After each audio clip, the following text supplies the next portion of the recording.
let's daven that the fruit of our learning should help to bring home the hostages and protect our soldiers and Am Yisrael, bring an end to this war and preempt any future wars. Amen. That will, that will begin. Okay, so last time I gave you homework, I don't know if anybody did it.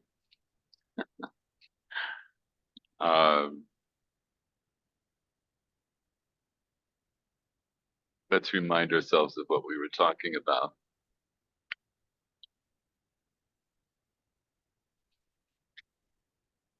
We were doing this sugya about ochin shein ruyin achila.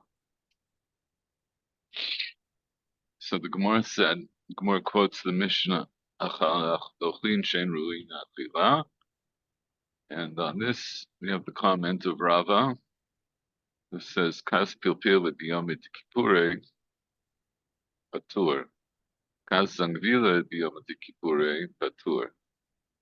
So somebody who chews on peppers on Yom Kippur is patur, or somebody who chews on ginger on Yom Kippur is patur. So why are they patur? What are they patur from, and why are they patur? They are patur from the prohibition on eating because they do not bring Yeshuv Hadas. Okay. Quite the contrary. Very good. Well, you don't have to say quite the contrary. I'm not sure about that, but let's say, why do you say quite the contrary? If one eats a spicy hot pepper while fasting,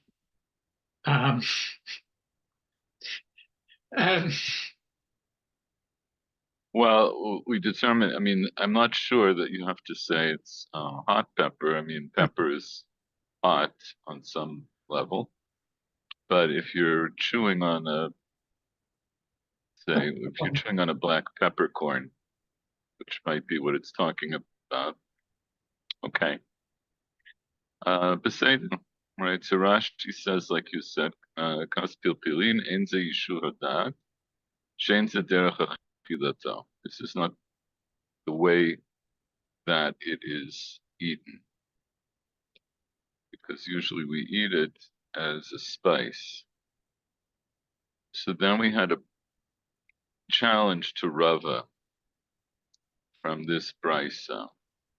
Meisive. Gemara asked the kasha from a brita.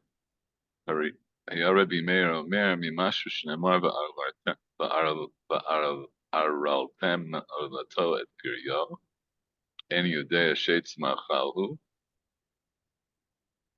Since the Torah says this line, araltem olato et piryo, don't I know that this is a tree that produces food? So what's the question?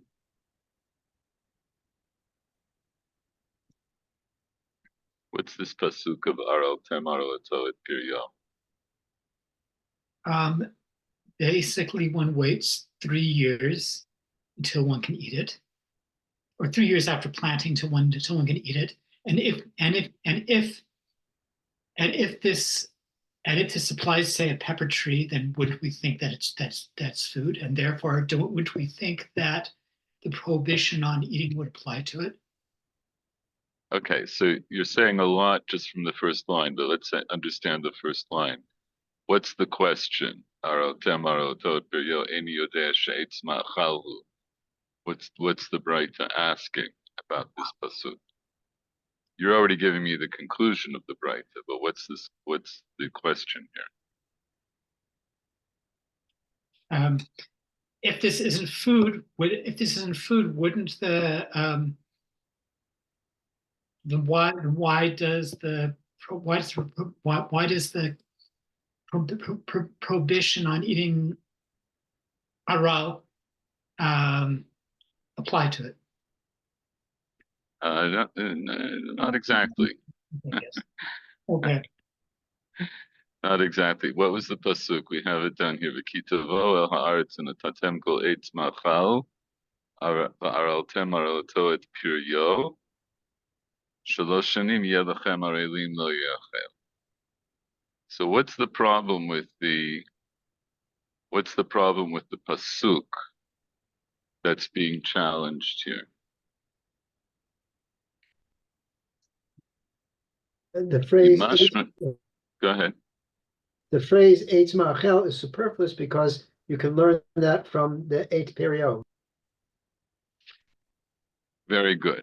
All right. So in other words, if I had this pasuk and I left out the words eitz ma'achal, it just said v'kitabo el haaretz and the tatem, and then it said in the tatem, and you planted the araltem aratot piryo. So I would know that we're talking about a tree that produces fruit, because that's what it says, araltem aratot piryo. So it has to be a tree that produces fruit.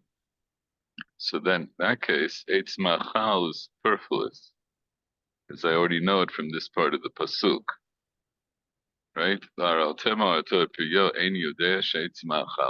I already know from these words that the Torah is talking about an eitz machal, an eitz that produces food?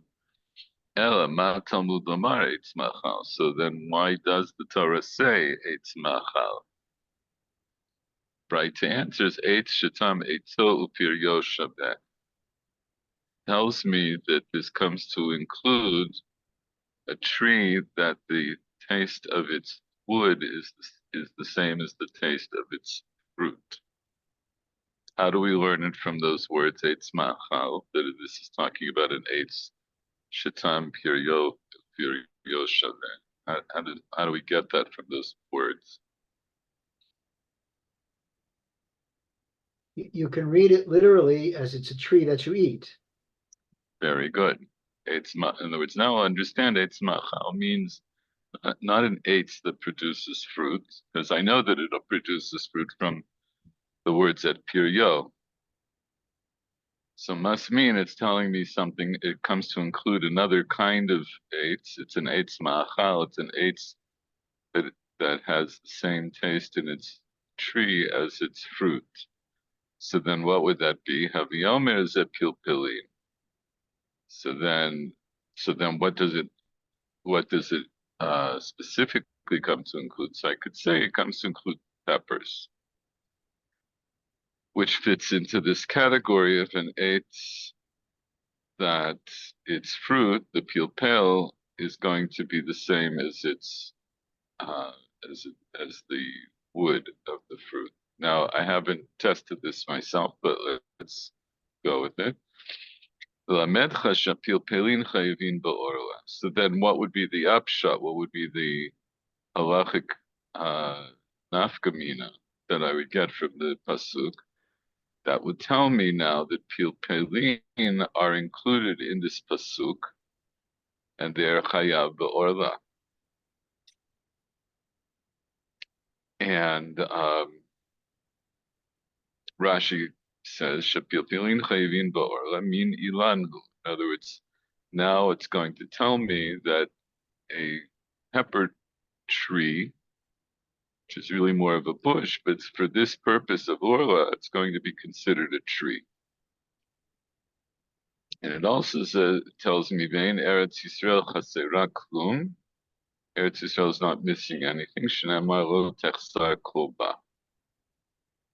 Right, later on in the Torah, we have this pasuk: Eretz asher lo b'miskenu tochal ba lechem lo techsar kol ba. Eretz asher avanel barzel me harareh tachtzov nefasher.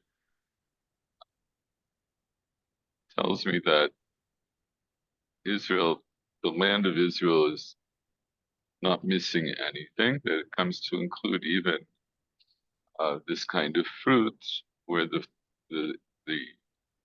taste of the fruit and the tree are the same. Okay, so as I said a few times, I'm really leaving this off here because this is of a more of a Godic nature. But for our purposes, now we have a new halacha. the pilpilin are chayavin ba'orla. So now, Michael Werner,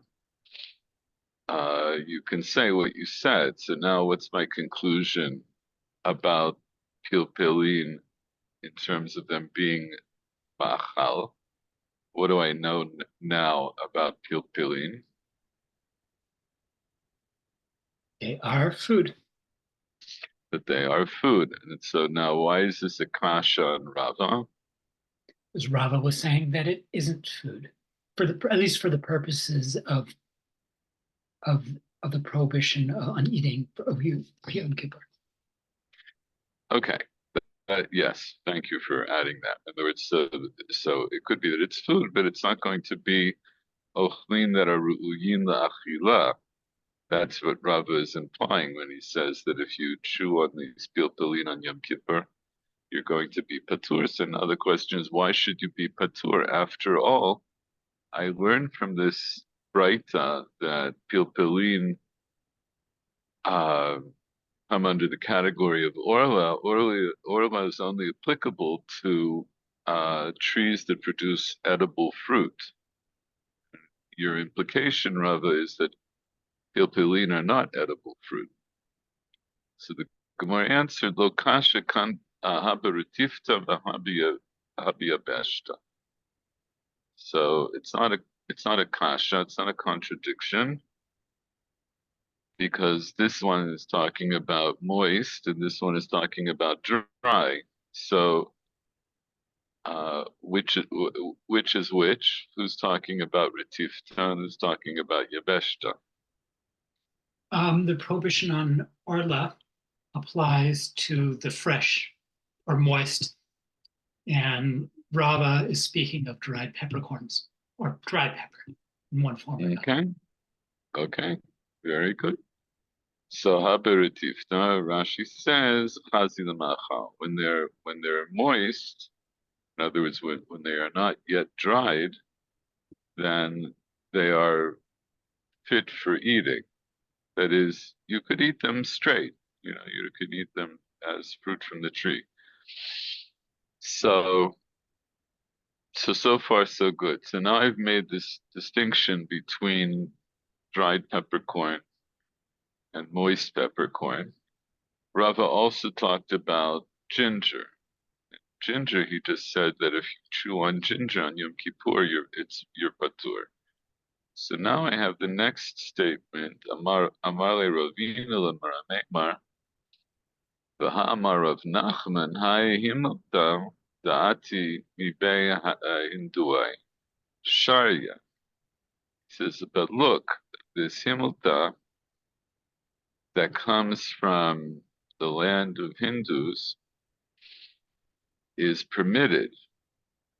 Umavarchin alei borei pri hadama. And in fact, you say the bracha on it, borei pri hadama. So what is this himota? So Rashi explained. Does anybody remember what we talked about? It was some sort of concoction of ginger and honey. I don't remember the deep specifics. And that's pretty much what we know, right? So Rashi explains it as mashkes samich mitubal bitvash. That's not in the words of Rashi. Rashi says lituriga, but I think I pointed out that I think the gimel here is a mistake because elsewhere I think it's with an aleph lituria. In any event, it's some old French word, and the translation of that old French word is a thick liquid that is spiced with honey. And Rashi explains, "Shemefatmim b'samim k'tushim b'dvash." That in this case, I'll say we spice, we imbue crushed spices in honey. And the particular spice that we're concerned about is ginger. So this was some kind of probably a delicacy that came from India. even though Rashi says Mive Hindu is Eretz Kush, but most likely from India. There was some kind of a spiced ginger. It was ginger and honey. So Ravina says to Rav Neymar that, look, Rav Nachman said this ginger concoction that comes from India, Rav Nachman held that it was Sharia, it was mutar. And in fact, you have to say Barei Pri Hadama when you eat it. So what does he mean that it's mutar? I don't think we did this yet, but why would I think that it's not mutar? Oh, actually, we read this Rashi, so we can read it again. But what's the issue of whether it's Sharia, whether it's mutar? The question is whether it brings the issue of hatas. So your assumption is that we're talking here about something that has to do with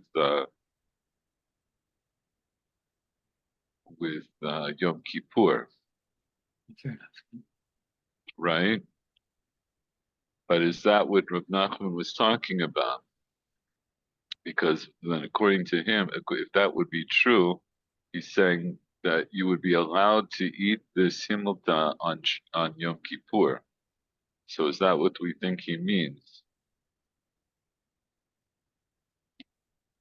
Let's say I want to tell you, so that's not correct, but I want to work this through with you so that you understand. Your initial inclination to relate it to Yom Kippur would seem to be justified because of our context. But let's see if that works. Let's see if what you're saying actually works in the context of the sugya. So remember, Rava said that if you chew on ginger on Yom Kippur, that you're patur. And here he would be saying that this himilta, which is some kind of a ginger concoction, that would be mutar. And you want to say that mutar would mean that you would be allowed to eat it on Yom Kippur. So what would be problematic about saying that pshat?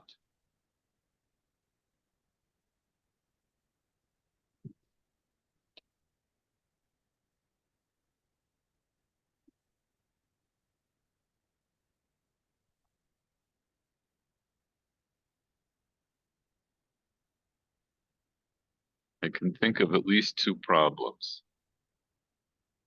I mean, maybe,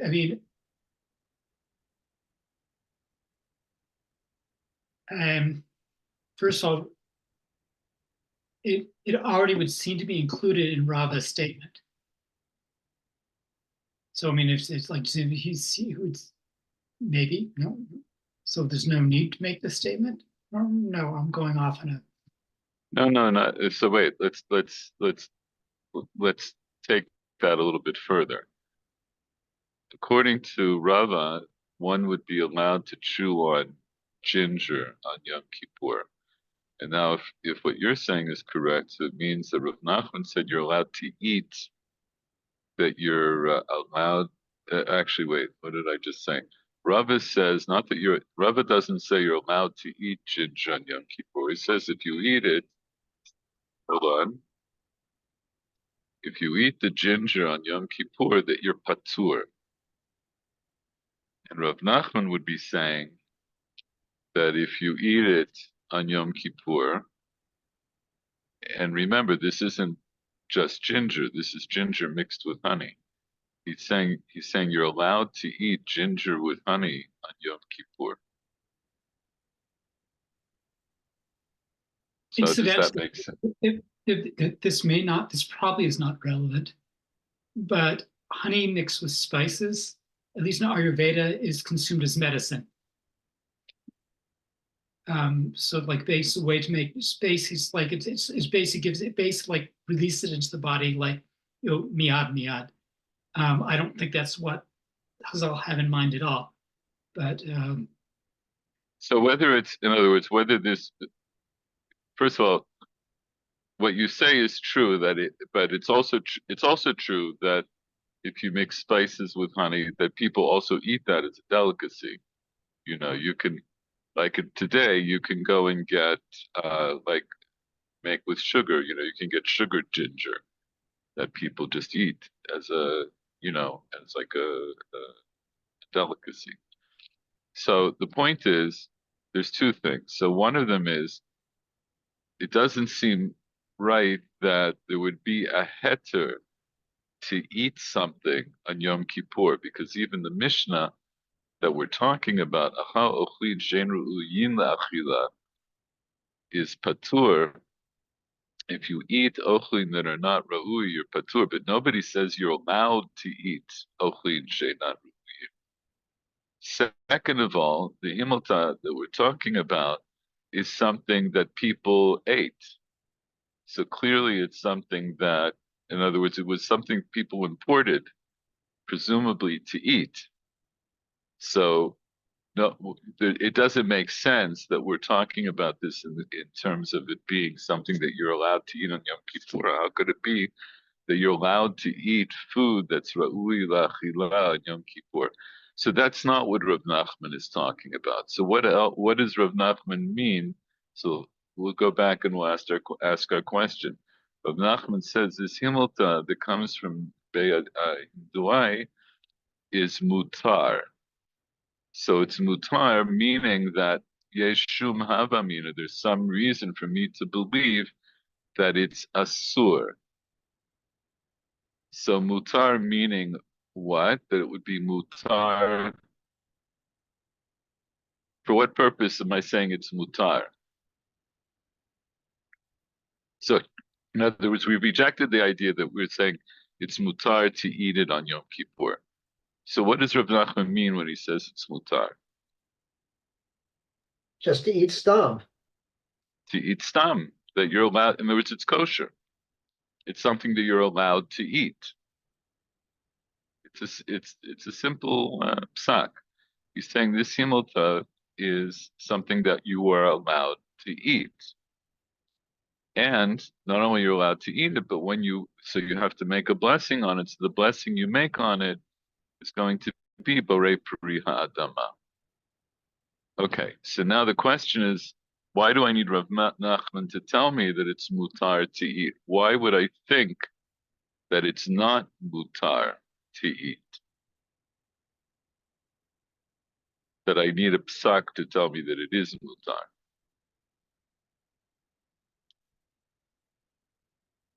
Since it's coming from India, there's a strong suspicion or likelihood that it's Bishul Nochri.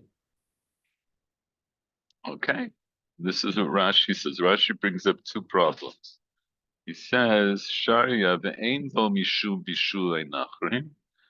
It doesn't have, ein bo meaning it doesn't have connected with it an isur of bishulei nachrim. So what's the isur of bishulei nachrim? It was prohibition on eating food prepared by a non-Jew. Well, Or prepared by a actually cooks by a non-Jew, I believe it. Okay, so prepared, like if a non-Jew cuts up a tomato for me, I can eat the tomato. That's food preparation. So we have to be talking, it's bishulei nachrim. It's talking about food that's cooked by a non-Jew. And what is an exception to that rule? When can you eat something that was cooked by a non-Jew? I mean, there's the sleight of hand that if we light the oven, then we can eat food. So then it's cooked by a Jew. How can I eat food that's cooked by a non-Jew? In what instance can I eat food cooked by a non-Jew? It's not something we learned here, and if you don't, maybe you know it, maybe you don't know it, but any food shenechal kamot shehu chai, a food that can be eaten raw, if it's cooked by a non-Jew, then you're allowed to eat it even though it was cooked. So let's say we'll take tomatoes. Tomatoes are something that you eat raw. So if you have stewed tomatoes that were cooked by a non-Jew, you would be allowed to eat them. But I mean, assuming that there's nothing not kosher in them, but the mere fact that they were cooked by the non-Jew would not render them asur. On the other hand, a potato is something that you don't eat raw. So if you have a cooked potato that was cooked by a non-Jew, you would not be allowed to eat it. Although there may be another exception, which I won't go into. But the other exception is that it also has to be something that's eaten al shulchan melachim, something that is eaten on the table of kings, meaning it's something that's mechubad. But for our purposes, we're just going to stick to the idea that the reason that Rav Nachman would be saying that it's mutar, he's saying, according to Rashi, Ein bo mishum bishulei nachrim. He's telling me that there's no isur of bishulei nachrim, shenechal kamot shehu chai, because it's something that is eaten as it is when it's raw. Even when it's not cooked, people will eat the ginger. The lo mishum giulei nachrim. It's also not asur because of giulei nachrim. Denotain ta'am lifgam. Giulei nachrim would be if the non-Jew cooked something in a pot. That would be something asur that was cooked in a pot. Then maybe you won't be allowed to cook something else in that pot until you would kosher it, until you did agala, until you did koshering of that pot. So he's saying, Rashi's saying that Rav Nachman is saying that this is completely mutar.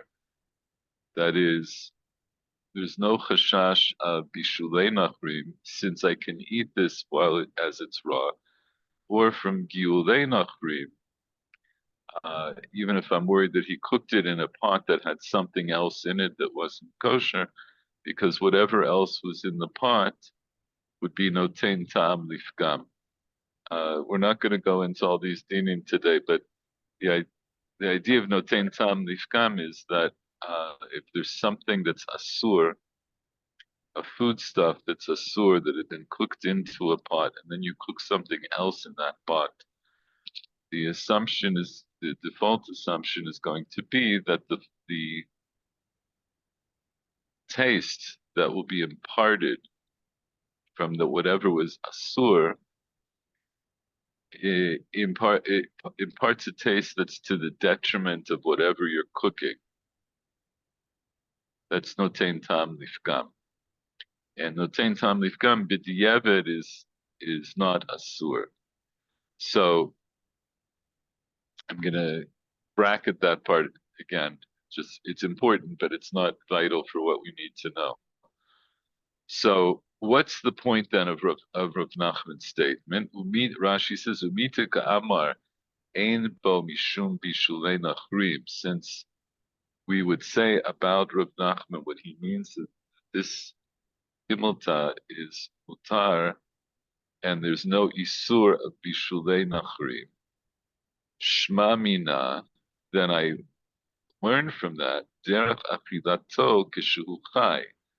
The way it's eaten, in other words, the way it could normally be eaten, it could be eaten when it's raw.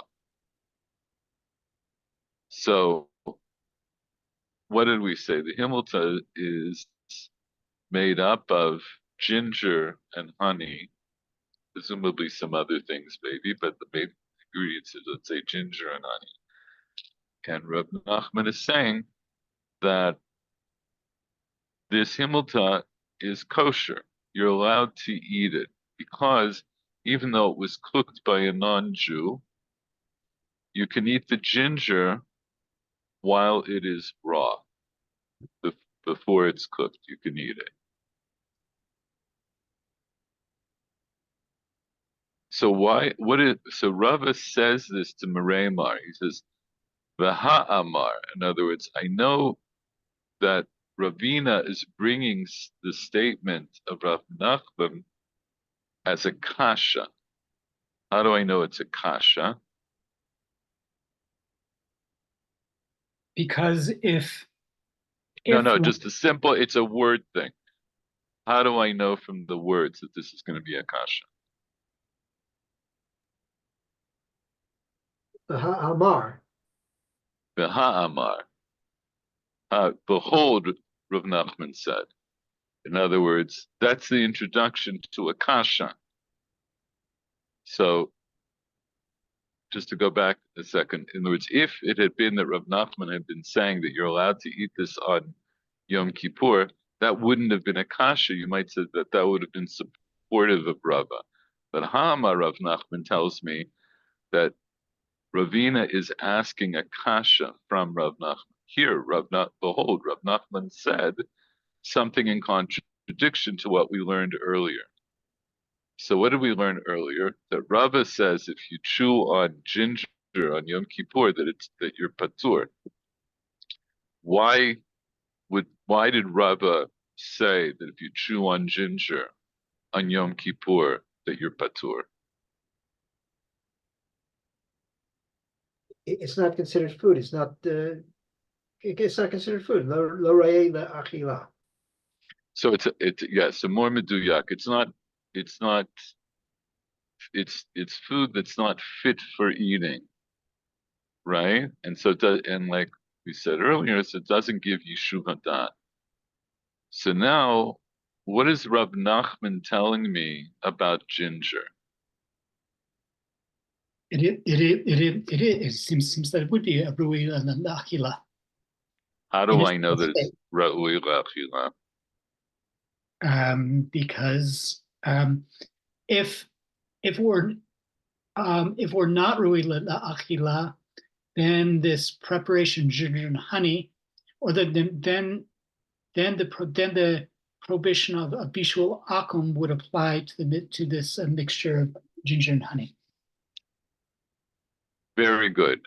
So I know that it's ra'ui la'achila kishehu chai. I know that it's ra'ui la'achila when it's not cooked, because Rav Nachman tells me that I'm allowed to eat it even when it is cooked by a non-Jew.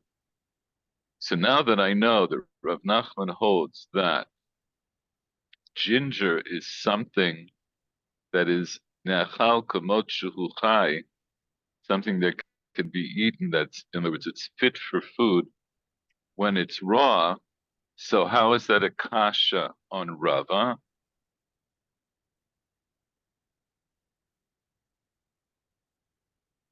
I mean, if it's fit to be eaten when it's raw, then one would think that it would not be patur on Yom Kippur. That eating it would not be exempt, right, from the Isur of eating on Yom Kippur. So what Ravina is saying to Ramemar is, I have a kasha on Rava for him saying that if you chew on ginger on Yom Kippur, that you're patur, you should be chayav, because you're eating something that is considered to be food. So what is Maremar's answer? Lo kasha, habedberatifta v'habiyabeshta. So what's his answer?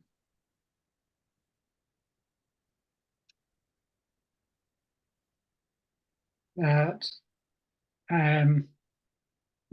Rava is referring to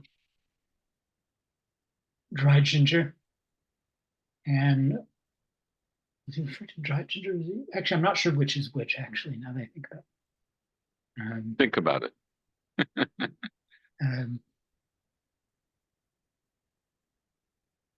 Think about it. Which is which?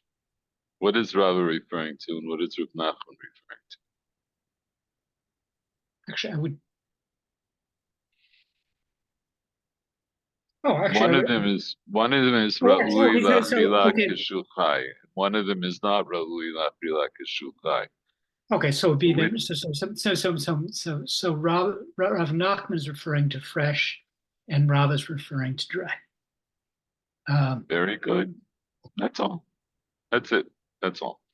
So in other words, what I get from this is both regarding pepper and ginger, that one who chews on dried pepper or dried ginger on Yom Kippur is patur, but both of those things, both pepper and ginger, when they are in a raw, not dried state, are considered to be food. But once they're dried, they're no longer considered to be food that is fit to be eaten. But kozman that they're still moist, that they're still not dried,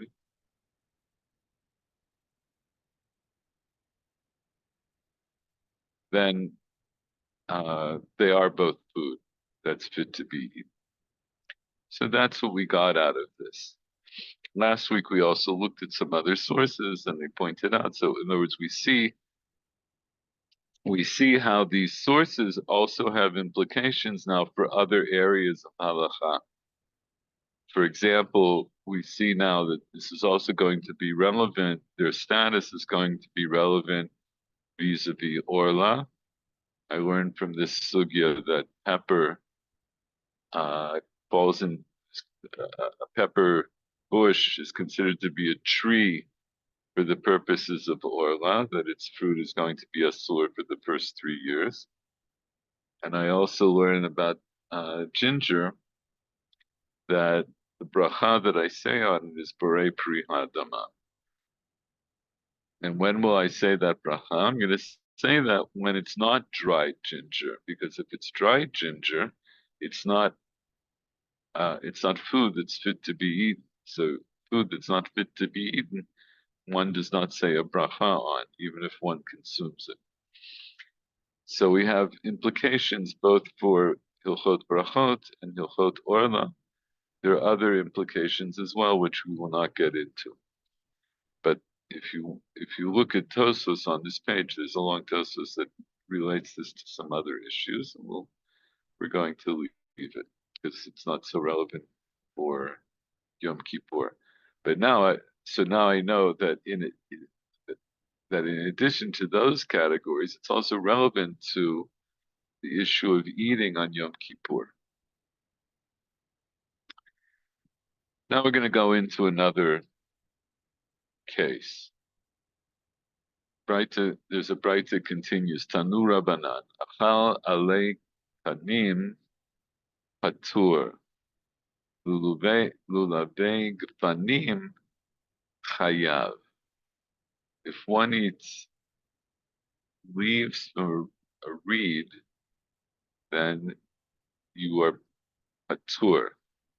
If you eat lulavei gfanim, then you're chayav. And the Gemara is going to talk about what lulavei gfanim are in a moment. But what are you patur from, or what are you chayav for?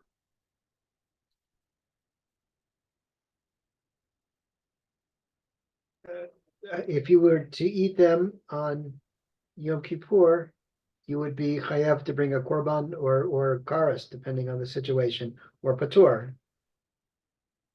Right. So even though this price it doesn't mention Yom Kippur, but now again, having finished this first issue about Pilpilin and Zangvil, and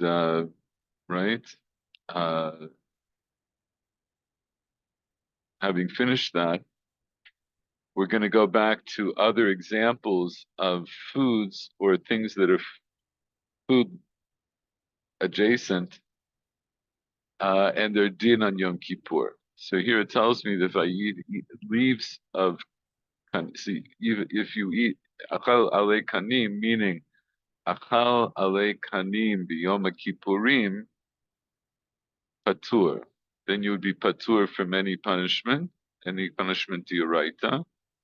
But lulavei kfanim, in other words, achal lulavei kfanim b'yom kippurim, you're chayav. So then the Gemara asks, Eluhein lulavei kfanim. So what are these lulavei kfanim? Amar Rabbi Yitzchak Magdala, Rabbi Yitzchak, or Migdala. In other words, it's Rabbi Yitzchak, probably from the town of Migdal, right? He's Rabbi Yitzchak, the Migdalite. He said, Kol sheliv levu merosh Hashanah vad Yom HaKippurim. So leave levu, right? So we know what a lulav is, right? What's a lulav? What do we know a lulav to be? Palm fronds. So right, they're palm fronds. So the word lulav and the verb form leave leave levu refers to shoots. It's like the early shoot of a tree before it hardens into wood. Asparagus. Going to say that again? Asparagus, for example. Ferric, what is that? Asparagus. Oh, asparagus. Yeah, right. Okay, so that yes, and there are actually a lot of examples, and even the Gemara in Brachos in the sugya that's related to the sugya also talks about the leaves that grow on a date palm, which in the first year they're edible, but when you leave them, they harden and they become part of the tree, right? You know what a date palm looks like, right? What you're seeing, that the ruffled look that you're seeing are the leaves that came out every year that were left on so as to build the tree up. So here also the levek fanim are going to be the shoots that come out of the branch. So in the beginning, when they first come out, they're edible. But if you leave them on the branch of the uh, of the grapevine, they're going to harden and become wood-like, and then they're not going to be edible. So lulavek fanim, if you eat right, the Braita says if you eat lulavek fanim, then you're on Yom Kippur, then you're chayav. So then we want to know, so what are these, or which lulavek fanim are we talking about? So Yitzchak Migdala says, Kol sheliv levu me Rosh Hashanahvad Yom Kippurim. These are the shoots that come out between Rosh Hashanah and Yom Kippur.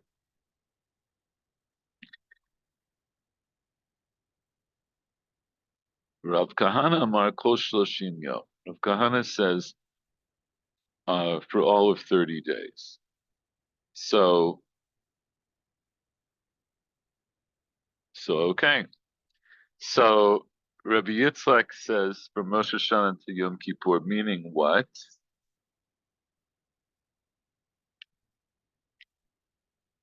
So which lulavek fanim what's he saying? Which lulavek fanim would one be chayav for eating on Yom Kippur? Is it if they were harvested between Rosh Hashanah and Yom Kippur? Yeah, so these are shoots that came out between Rosh Hashanah and Yom Kippur. So of course that's only 10 days. If you eat the shoots that come out during that time on Yom Kippur, then you'll be chayav. And Rav Kahana says kol shloshim yom. So what does he mean in contrast to Rabbi Yitzchak? Instead of just the 10 days between Rosh Hashanah and Yom Kippur, it'll be 30 days before Yom Kippur. Right. So 30 days exactly when? Probably before Yom Kippur. It's not 100% clear, but it's a reasonable thing to say. Rashi says, "Me Rosh Hashanah và Yom Kippurim," Rabbi Yitzchak's shita. He says, "Aval livlevu kodem Rosh Hashanah," but if the shoots came out before Rosh Hashanah, kfar na'asu kashim. If they came out earlier than Rosh Hashanah, then they will already be hard.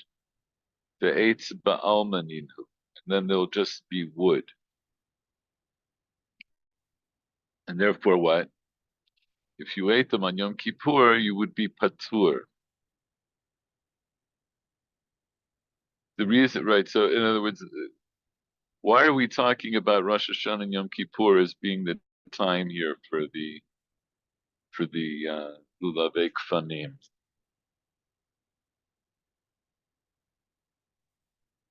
If the shoots become too old, then they're no longer food fit for eating. And so then it's not relevant. It's not relevant for Relevant for Yom Kippur, for whether Yom. you can eat them or not on Yom Kippur. Okay, so what I want to point out is so there are two things that are going on here. One is that time of the year is the time, when you'll see growth on the grapevine. You'll so that's one of the reasons that we talk about it during this time. And second of all, because we want to know what's the status of these lulavei kfanim at the beginning of Yom Kippur. So if we say that if we think that they're edible at the outset of Yom Kippur, then you are not going to be allowed to. Then we would not be patur for eating them on Yom Kippur. But if they're already hard by the time Yom Kippur comes around, so then if you chew on them, you'll be patur, won't be chayav. Okay, so we have this machloket between, and so that's why what you said, Kol Shloshim Yom, must mean 30 days prior to Yom Kippur. That's why it makes sense to say prior to Yom Kippur, because what are we concerned about? We want to know what the status of the lulavei kfanim are when Yom Kippur begins. So according to Rav Kahana, lulavei kfanim that started, right, that started to grow even 30 days before Yom Kippur are going to be considered edible. And so therefore you would not be patur if you ate them on Yom Kippur. And according to Rabbi Yitzchak, ones that grew that early, right, that are 30 days before, that would be too long because they'll already be woody by the time Yom Kippur comes around. But if they shot out between Rosh Hashanah and Yom Kippur, meaning they're 9 or 10 days old, then that still would be an edible version of the lulavim, and you would be chayav for eating them. So Tanya Kavate the Rabbi Yitzchak Migdala. What does Tanya Kavate mean?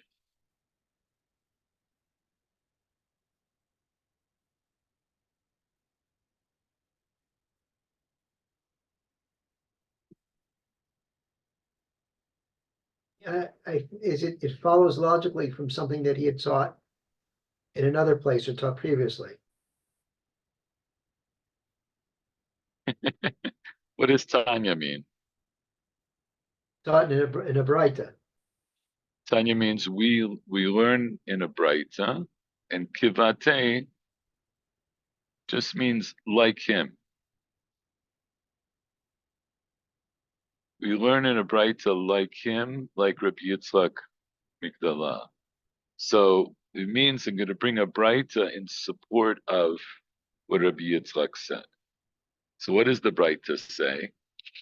Achal ale kanim patur, belulavei kfanim chayav, eluhen lulavei kfanim, kol shelivlevu e Rosh Hashanah yad Yom HaKippurim.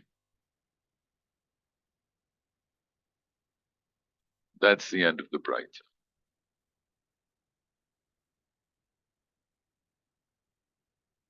So how does that support Rabbi Yitzchak?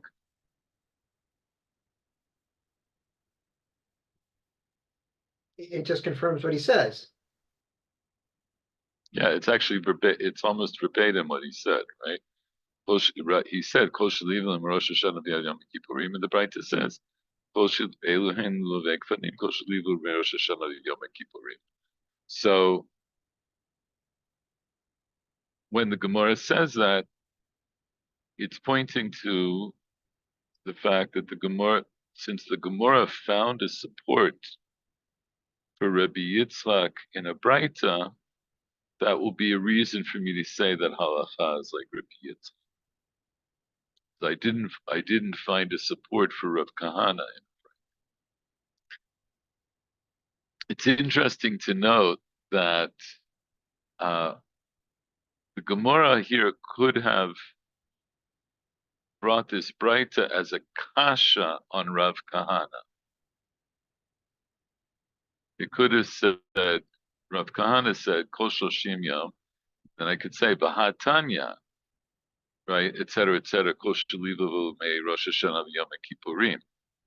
So the fact that the Gemara brings it as a support for Rabbi Yitzchak and not as a kasha on Rav Kahana indicates that the Gemara wants us to paskin like Rabbi Yitzchak.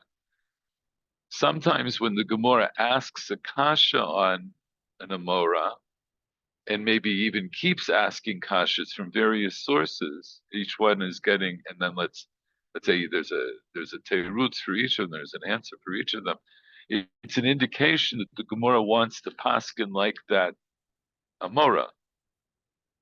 The fact that Rav Kahana was essentially ignored in favor of just saying this, the Braita holds like Rabbi Yitzchak, indicates that the Gemara wants to paskin like Rabbi Yitzchak.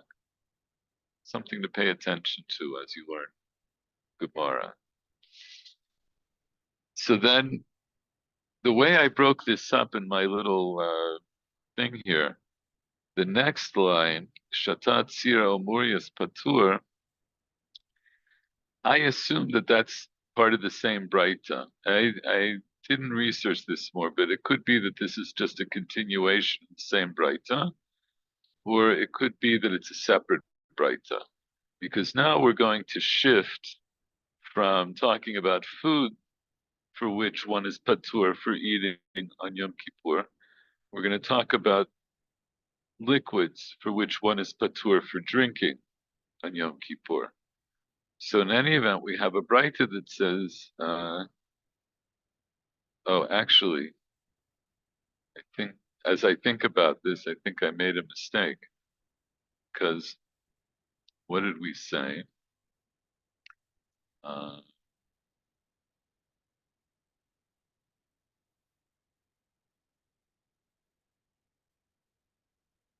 Hold on a second.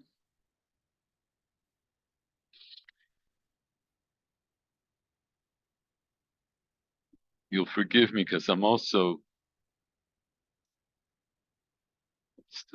really a little bit out of it. I sleep at all kinds of times of the day, and then I get up and I think I'm okay, but then I'm still tired. Hold on a second. I have no right to complain.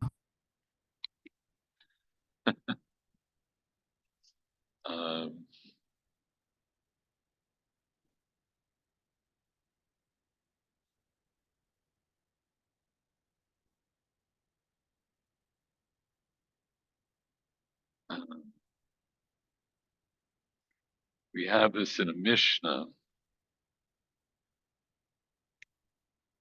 that we learned.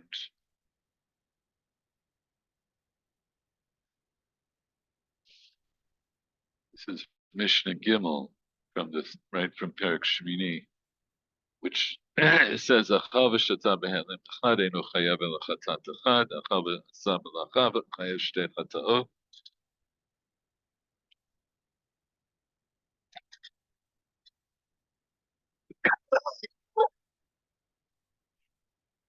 הלכה אוכלים שאינן ראויים לאכילה ושתה משקין שאינן ראויים לשתייה ושתה ציר או מוריאס פטור. So the Mishnah says if you drink if you drink things that are not, if you drink liquids that are not fit to be drunk, it says if you drank tsir or muryas, which are brine or some kind of a fish brine, on Yom Kippur, you're patur. So when we see it in the we see it in the Gemara here, as I think about it, it makes more sense to say that this is the Gemara quoting that part of the Mishnah. 1 second. Let's go back.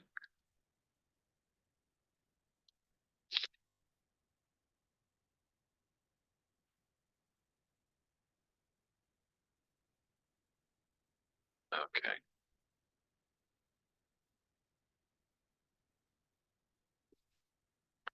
Anyway, uh,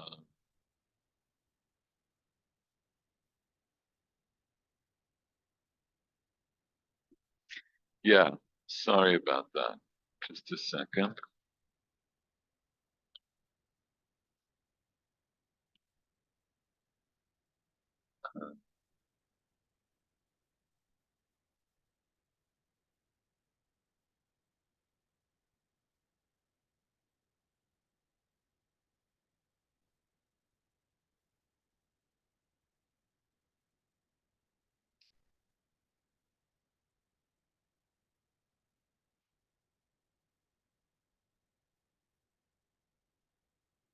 Should be a new keton.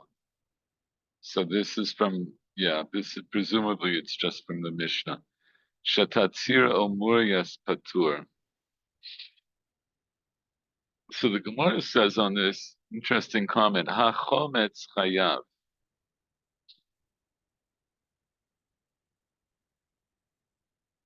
Behold, vinegar chayav.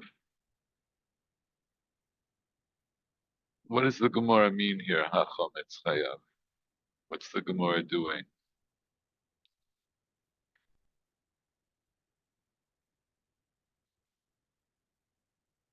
If one were to drink chometz on Yom Kippur, one would be chayav. Okay, and what does the ha imply? It's contrasting it to the seer and the morias. Right, and like we said a little earlier, like you said a little earlier, but when we were talking about the statement of Rav Nachman, ha amar Rav Nachman, the ha implies a kasha, because of the contrast. So the Mishnah says Tzira Morius is patur. Ha-chometz chayav. How does the Gemara how does the Gemara know that chometz is chayav?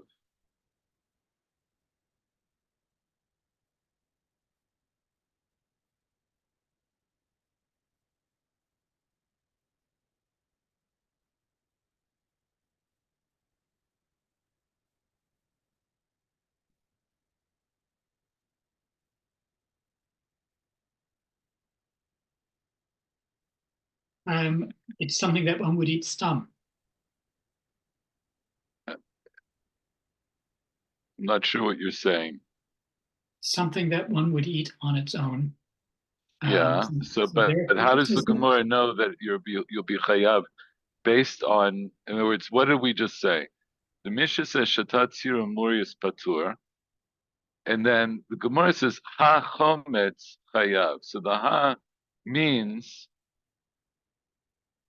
I'm asking a kasha here based on some kind of a contrast.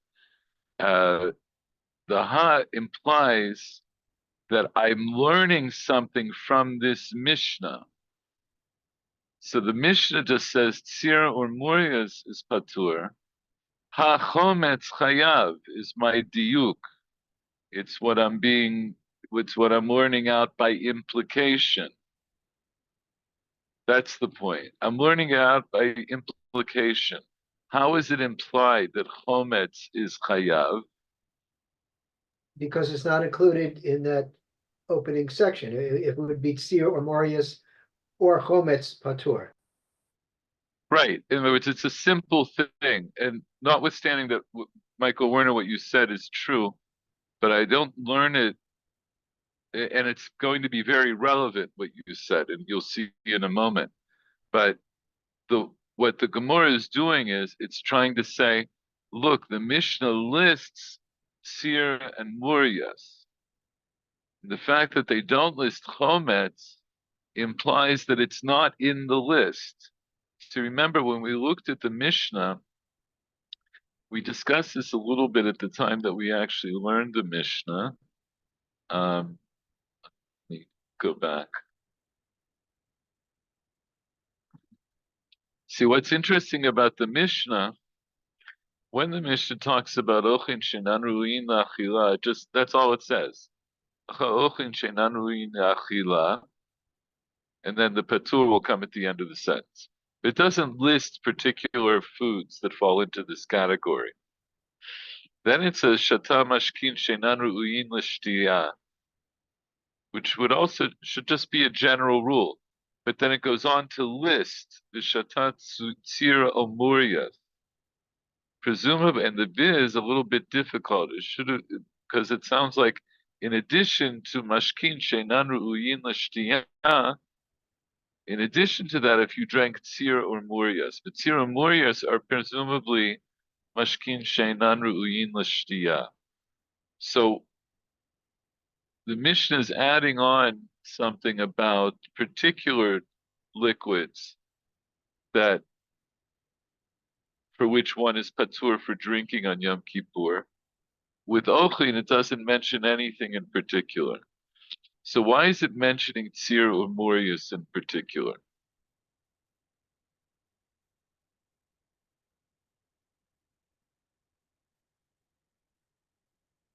Because one would have thought that they would be ro'in l'shtiyah. Why?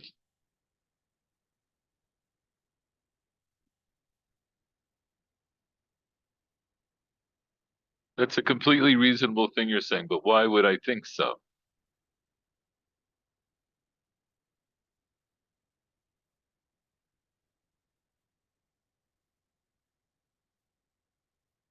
Just because it singles them out. Well, also, what do we know about them? In other words, what are Tzir and Murius? They were types of fish brine. Yeah, and, yeah, go ahead. and at least from my point of view, don't seem particularly appetizing.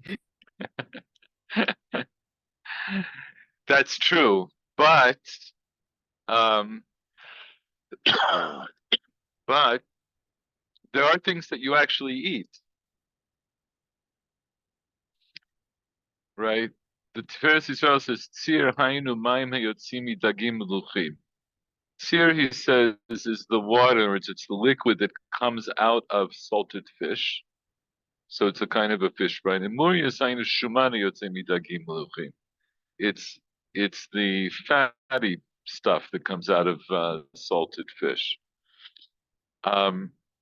So what's special about them?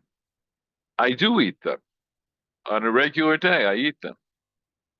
So maybe I'll think that Yeshum Havamina, that those are things I might also eat by themselves. In other words, that they would be fit to be drunk if I just wanted to drink them.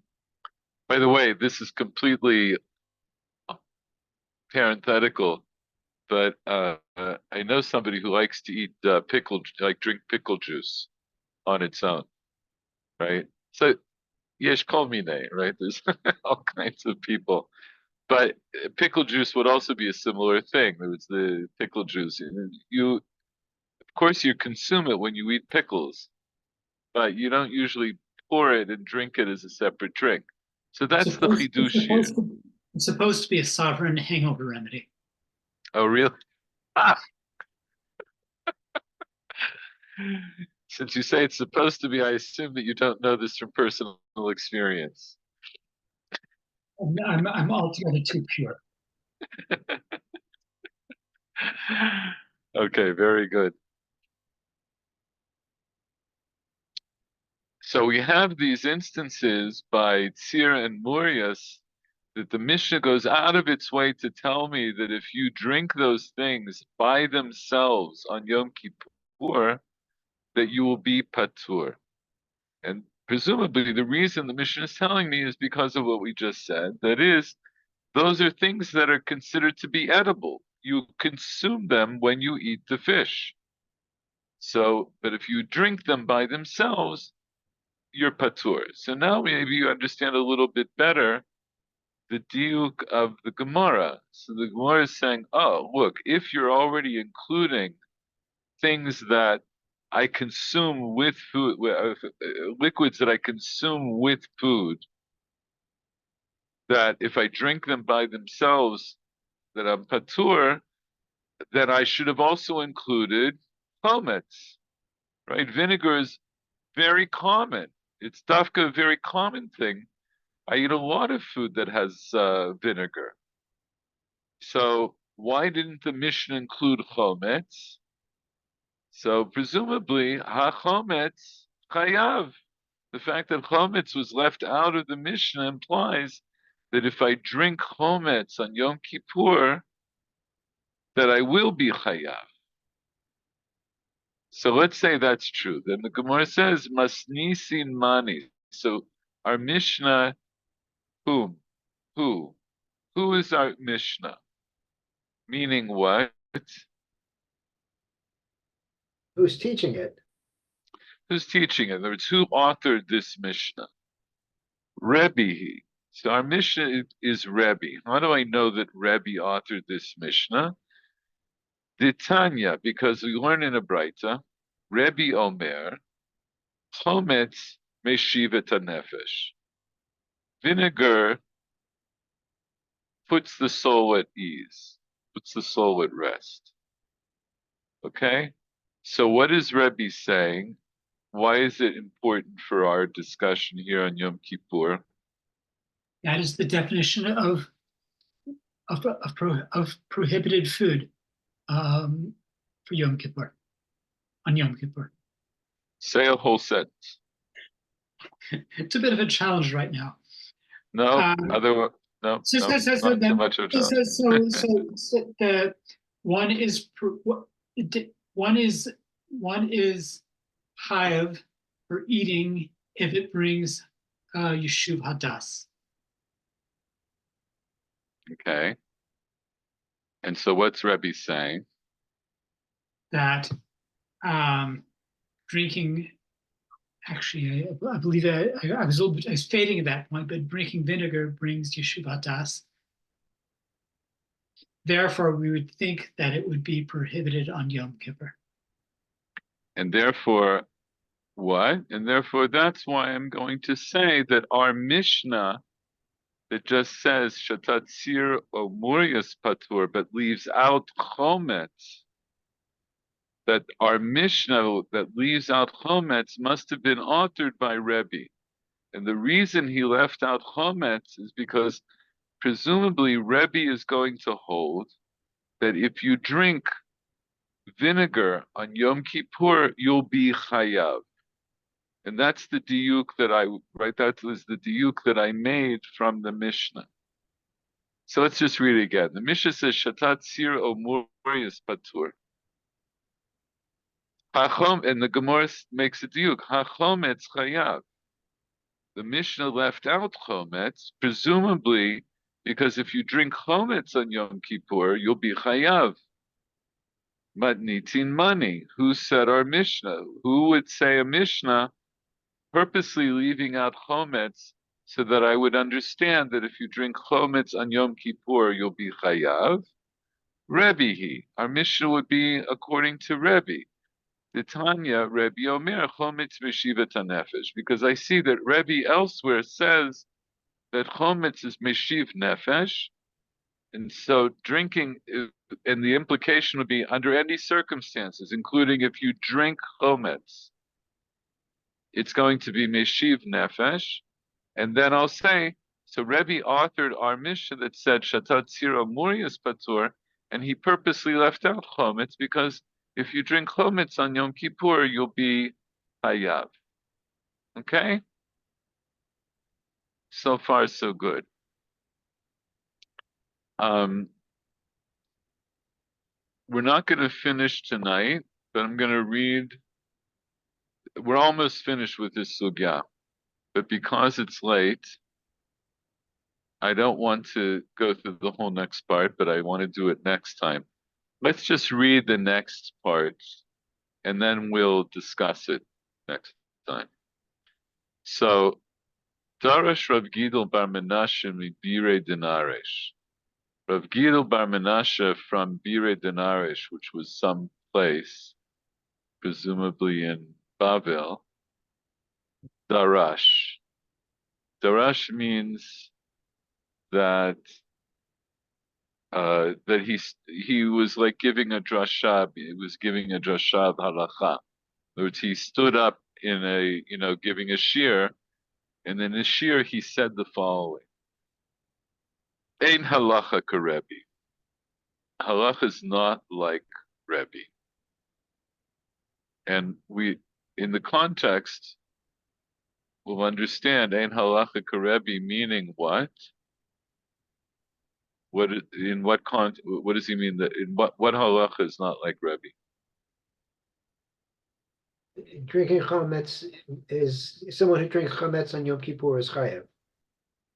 Right. So Rebbe holds that Rebbe would hold, based on his contention that chametz is meshivat nefesh, that one would be forbidden from drinking it on Yom Kippur. And so Rav Gidel Bar Menashe gets up and says halacha is not like Rebbe. So what would that imply about drinking chametz on Yom Kippur? That if one drank chametz on Yom Kippur, one would be patur. One would be patur. Mishana nafki kule alma. Michael Werner, are you still with us? Sorry, no, I wasn't. Okay, it's okay. We're almost done. Hang in there. Lishana, the next year, nafki kule alma, the whole world, in other words, the whole community went out. Mazgu v'shatu chala.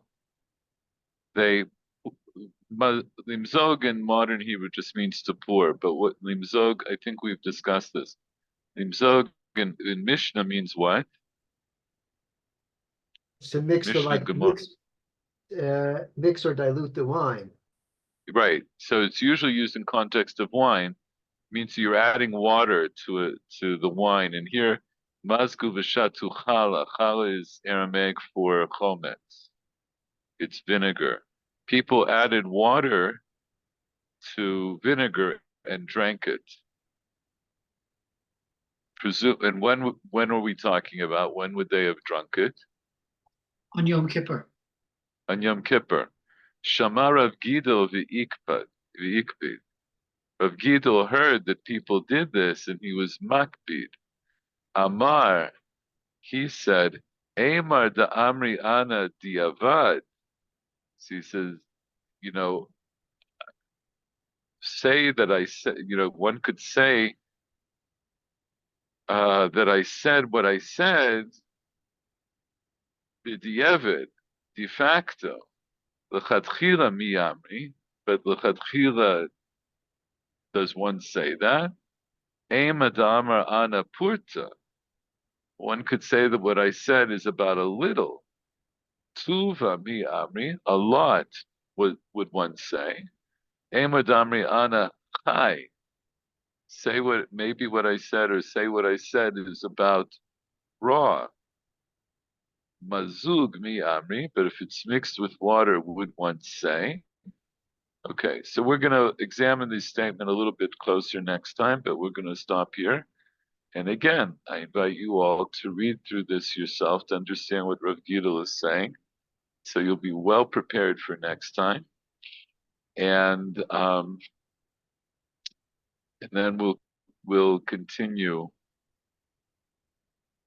We'll continue next time and still talking about some of these issues.